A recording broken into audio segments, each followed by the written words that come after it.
আসসালামু আলাইকুম রহমতুল্লাহি ওয়া বারাকাতুহু।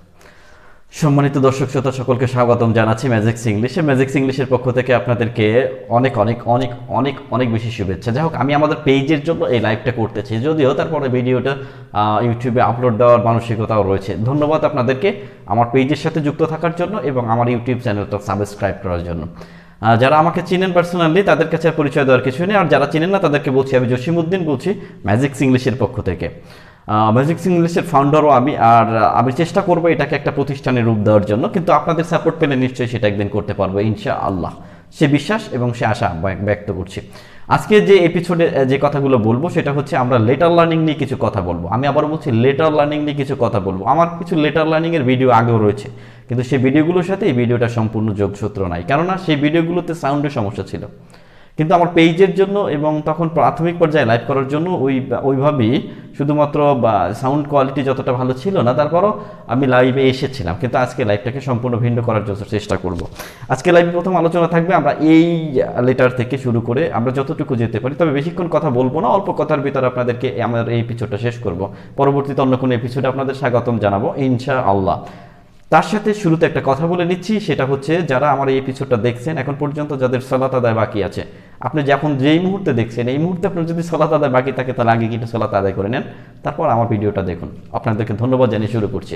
যাই হোক, আমাদের দেশে ইংলিশ লেটারগুলো শেখানোর যে পদ্ধতিটা রয়েছে, আমি সেই পদ্ধতির একটু গতানুগতিক বাইরের একটা কথা বলবো। সেটা হচ্ছে আমাদের দেশে যেভাবে শেখানো হয়েছে আগেকার দিনে, এখন বদলে যাচ্ছে, অনেকেই বদলে গেছেন, এবং যারা একটু মডার্ন রয়েছেন, যারা এই যুগের রয়েছেন, তারা অবশ্যই লেটারগুলোকে ভিন্নভাবে শিখিয়ে থাকেন। আমিও বলবো লেটারগুলোকে ভিন্নভাবে শেখানোর পক্ষপাতিত্ব নিয়েই বলছি। যারা গতানুগতিক শেখাচ্ছেন তারা অবশ্য যেন বিরোধিতা না করেন, তবে পৃথিবীটা বদলে যাচ্ছে, তো সেই বদলানোর সাথে সাথে যেন আমরা বদলে যেতে পারি এবং আমাদের পরিবেশটা যাতে বদলে যায়। আমি যদি আজকে ভুল শেখাই, কালকে আমার বাচ্চাটা ভুল শিখবে, আমার পরবর্তী প্রজন্ম ভুলের ভিতরেই থেকে যাবে। তাই নিজেদেরকে বদলানোর চেষ্টা করি, যদি নাও পারি অন্তত যারা বদলে যাচ্ছে, যারা বদলাচ্ছে তাদেরকে অন্তত যেন কুচ্ছা রটনা না করি তাদের পক্ষে। ধন্যবাদ জানাচ্ছি। তো আমার এই কি বলবো, অজপাড়াগা থেকে যেখান থেকে আমি লাইভ ভিডিওটা করছি, এই জায়গাটার থেকে অবশ্য চেষ্টা করব যতটুকু সম্ভব, তবু যে 100% দিচ্ছি ব্যাপারটা এমনটা ভাববেন না, যতটুকু আমার পক্ষ থেকে সম্ভব আমি ততটুকু বলছি। ধন্যবাদ। আজকে যে লেটারটা নিয়ে কথা বলবো শুরুতে, সেটা হচ্ছে আপনারা জানেন যে আমরা ইংলিশ লেটারগুলো সাধারণত শুরু হয় এই লেটার দ্বারা। আমি এই লেটারটার নাম বলছি, এটা এই, আমাদের দেশে এ পড়ানো হয়, এটার নাম দেওয়া হয়েছে আমাদের দেশে এ, বলছে এটার নাম এ, কিন্তু মূলত এর নাম হচ্ছে এই। এখানে একটা ই যুক্ত আছে, এটাকে সাইলেন্ট করে দেওয়া হয়েছে, নাম হচ্ছে এই। কিন্তু যেন এই লেটারগুলোর একটা আলাদা আলাদা নাম এবং আলাদা আলাদা বৈশিষ্ট্য রয়েছে। যেমন এই লেটারটার নাম হচ্ছে এই, কিন্তু এর বৈশিষ্ট্য কি বা এগুলো কী কাজ করে? এইতে সাধারণত কী কী হয়ে থাকে আমরা জানি, এইতে এ হয়ে থাকে, এইতে অ হয়, আবার এইতে আ হয়, আবার এইতে এ হয়, এ।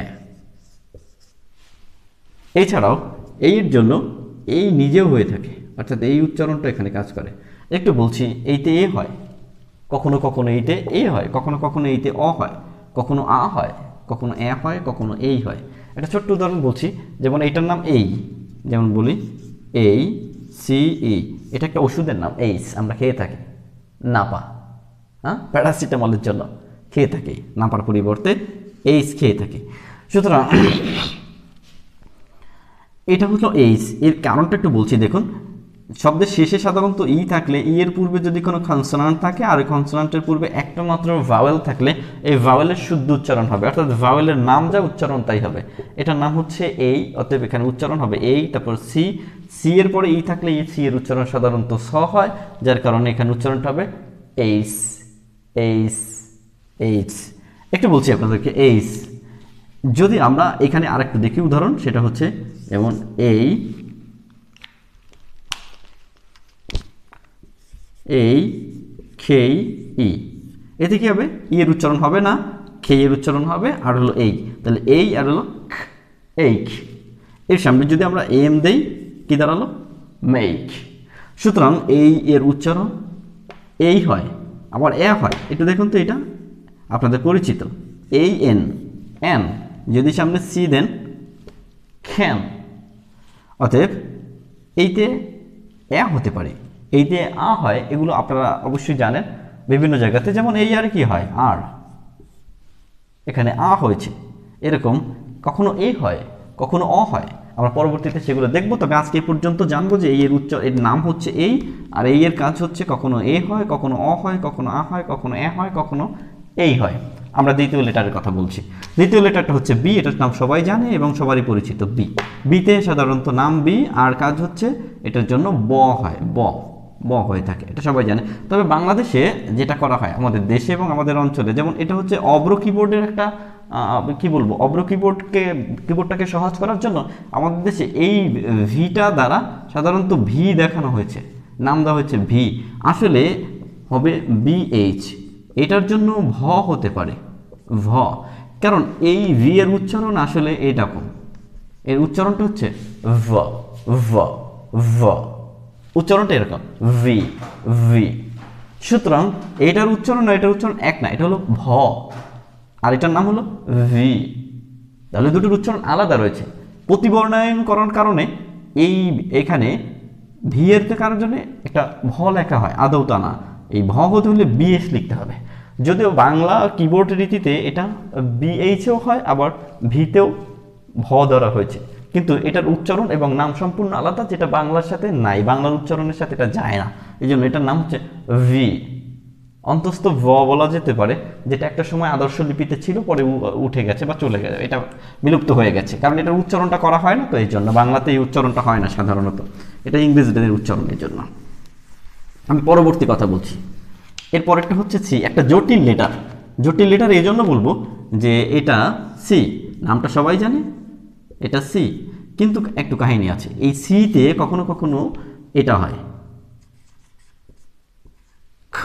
আমরা জানি এটাতে ক পড়া হয়, ক, কিন্তু আদৌ এই কথাটা সত্য যে আপনারা জেনে থাকবেন, ইংরেজরা এই ক সাউন্ডটাকে চেনেন। আপনি দেখেন যত ইংরেজি আপনারা নিউজ শোনেন, টিভি প্রোগ্রাম দেখেন, মুভি দেখেন, যা কিছু ইচ্ছা তাই করেন, কিন্তু আপনারা দেখবেন যে এখানে কোথাও তারা ক এর উচ্চারণটা করে না, কারণ ইংরেজদের কাছে ক এর সাউন্ডটা নেই। সুতরাং এটা ক না, বরং এটার উচ্চারণ আমাদের বাংলা রীতির যে খ তা না, আমি প্রতিবর্ণায়িত করেছি, উচ্চারণটা এবার বলছি। এটা কণ্ঠস্বর থেকে আসে, কিন্তু কণ্ঠস্বরের ব্যবহার হয় না, শুধু কণ্ঠের বাতাসের ব্যবহারটা হয়। এটা আমরা অনেক সময় ওই যে আমরা বলি, মানে কি বলি, এটা কানে মুখে কথা বলতে গিয়ে চুপি চুপি যদি বলতে হয়, খালু এসেছে, খালু, ঠিক এরকম আর কি। যাও খালাতো ভাই, খা খা, এরকম খালাতো, এরকম একটা এই সাউন্ডটা এসে থাকে। তাই যেটা বলছিলাম, এরকম দেখেন এই এন, এটা পরিচিত এন, আর এখানে যদি এটা দেই সি, তার মানে হবে আমরা পড়ে থাকি ক্যান, কিন্তু উচ্চারণটা হবে খ্যান। আপনি আপনার বাচ্চাকে শিখিয়ে দেন, বাচ্চা আধুনিকতার সাথে মিশে যাবে ইনশাআল্লাহ, এবং সে আগাবে। এবং প্রকৃত অর্থে ইংলিশটা যেহেতু ইন্টারন্যাশনাল ল্যাঙ্গুয়েজ, অতএব এইটা ইন্টারন্যাশনালি যে অ্যাকসেন্টটা রয়েছে এবং যে প্রনাউন্সিয়েশন সিস্টেমটা রয়েছে, এই সিস্টেমের সাথে বাচ্চাটাকে পরিচিত হতে দেন, না হয় আপনার বাচ্চাটা ক্যান পড়তে পড়তে একসময় অভ্যস্ত হয়ে যাবে এবং ধীরে ধীরে এটা ভুলবে না কখনো। যখন সে ফনেটিক্স শিখতে যাবে, যখন সে উচ্চতর পড়াশোনা করতে যাবে দূরে, তখন যে এই উচ্চারণটা শুনবে, চেষ্টাও করবে, কিন্তু সহজে আসতে চাবে না। তাই বাচ্চাটাকে ছোটবেলা থেকে অন্তত এটা শিক্ষা দিতে চেষ্টা করুন। ধন্যবাদ বলছি।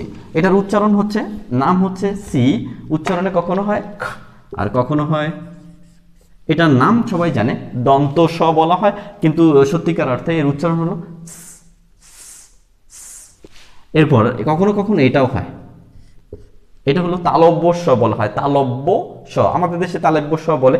যদি ওটা বলবো যে আমাদের দেশে বলতে আর কি, যা আঞ্চলিকতার কারণে বলছি যে আমাদের অঞ্চলে, সরি, যে এটাকে তালব্য স বলা হয়, কিন্তু এটা হচ্ছে তালব্য স, তালব্য, এটা তালুর থেকে তালুর সাথে স্পর্শ বা তালুর কাছাকাছি স্পর্শ হয়ে এটা উচ্চারিত হয় বলে এটা তালব্য স, দাঁতের সাথে জিহ্বার স্পর্শ আছে বলে এটা দন্ত স। তাহলে এই তিনটি উচ্চারণ সাধারণত হয়ে থাকে। এখানে একটা কথা, গুরুত্বপূর্ণ কথা আপনাকে বলবো, সেটা হচ্ছে যে কখন এটা হবে আর কখন এই সাউন্ডগুলো হবে। সাধারণত যদি সি এর পরে আপনি দেখতে পান যে ই থাকে, অথবা আই থাকে, অথবা ওয়াই থাকে, তবে সি এর উচ্চারণ এই দুটোর একটা হবে, বেশিরভাগ ক্ষেত্রে এটা। তবে খুব কম ব্যবহার আছে এটা।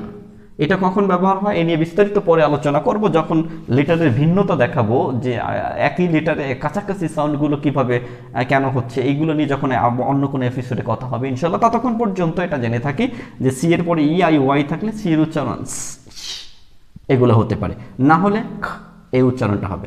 যা হোক, পরেরটা বলছিলাম, এর পরেরটা ডি, এর সাউন্ডটাকে সবাই চেনে, ডি আর ডিতে যে ড হয় এটা সবাই জানে, আর ডি এইচে ঢ হয় এটাও সবাই জানে।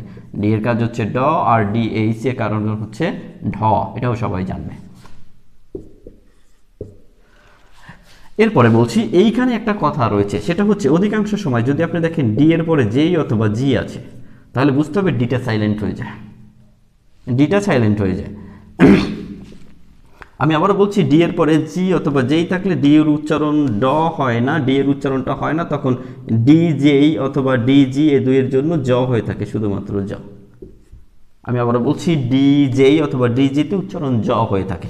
যাই হোক, এছাড়া বলবো ডি এর পরে ই। আজকে এই পর্যন্তই হয়তো আমরা কথা বলবো। ই, এটার নাম হচ্ছে ই, আর ই এর কারণে যেটা হতে পারে, ই এর কারণে যা হতে পারে সেটা হচ্ছে ইতে ই হয়ে থাকে, আর ইতে এ হতে পারে, ইতেও এ হতে পারে। তবে এই ক্ষেত্রে কারের একটু পার্থক্য রয়েছে, যেমন ইতে ইকার হয়, এতে একার হয়, সরি একার হতে পারে, কিন্তু ইতে আকার হয়ে থাকে। বিশেষ করে যখন ই এর পরে আর থাকে তখন উচ্চারণটা আর হয়, আর আর। তাহলে এটা বোঝা গেল যে ই এর উচ্চারণটা আর এর উচ্চারণ হচ্ছে র, আর আর, এভাবে। তাহলে ইতে আও হতে পারে। এছাড়াও বলবো ই এই, ই এইতে উচ্চারণটা ই হয়, ই এর উচ্চারণ ই হয় সাধারণত। এটা হলো ই এর আর একটা উচ্চারণ, যে ই এইতে ই হয়। এছাড়া বলবো ই এর পরে আই থাকলে উচ্চারণ দুই রকম হতে পারে, দুটো উচ্চারণ হতে পারে। সেটা হচ্ছে আই, এই উচ্চারণটা হতে পারে, আমি ভুল বলেছি, এটা না, এটার উচ্চারণ ই হতে পারে, ই। আবার যদি শুধু ই এতে ইকার অথবা ই হতে পারে, শুধু ইতে। তবে এখানে বলবো ডাবল ই, ডাবল ই, এটা সাধারণত দীর্ঘিকারের কাজ করে থাকে, একটু দীর্ঘ ই, দীর্ঘ ই, দীর্ঘিকার যেটাকে বলি আমরা সাধারণত দীর্ঘ ই এর কাজ করে থাকে। আপনারা শব্দটা বিভিন্ন জায়গায় পেয়ে, পে, এমপ্লয়, এরকম পে, এমপ্লয়, এই সমস্ত শব্দগুলো এরকম বেশ কিছু শব্দের শেষে ডাবল ই আছে। এবং মাঝে মাঝে আপনারা দেখুন পরিচিত শব্দের ভিতরে যারা রয়েছেন, যারা ইংরেজি পড়তে জানেন, দেখুন এই শব্দটা আমরা ফিল বলে থাকি, ফিল। এখানে একটা দীর্ঘ ই এর ব্যাপার আছে, মানে অর্থাৎ দীর্ঘিকারের ব্যাপার আছে, বা উচ্চারণটা দীর্ঘিকারের মতো একটু দীর্ঘ হয়ে থাকে, তাই এটা ডাবল ই সমান সমান ই হয়ে থাকে উচ্চারণটা। যাই হোক, আজকের দিনে অন্তত এই পর্যন্তই কথা থাকবে, আর পরবর্তী এপিসোডে আপনাদের সাথে আবারও সাক্ষাৎ করার আশা পোষণ করে আজকের মতো এখানে বিদায় নিচ্ছি। ভালো থাকবেন, সুস্থ থাকবেন, অর্থাৎ নিজে সুস্থ থাকার চেষ্টা করবেন। আল্লাহ মালিক সকলকে ভালো রাখুক, সুস্থ রাখুক, সেই কামনা আজকের মতো এখানে বিদায় নিচ্ছি। আসসালামু আলাইকুম ওয়া রাহমাতুল্লাহি ওয়া বারাকাতুহু।